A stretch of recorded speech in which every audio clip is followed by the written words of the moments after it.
Weet je, seks is geen liefde. Met iemand daten is geen liefde. 24/7 met iemand aan de telefoon praten is ook geen liefde. De hele nacht opblijven voor iemand is geen liefde.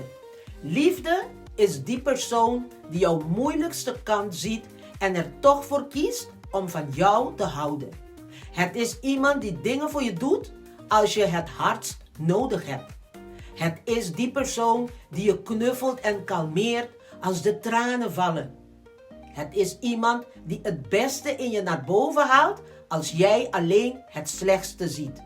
Het is iemand die er altijd voor zorgt dat jij altijd oké bent. Iemand die dag en nacht aan je denkt en die zich voortdurend aan jou wijdt. Dat is liefde. En als je dit begrijpt, ben je op de goede weg. Gewoon, Vincent.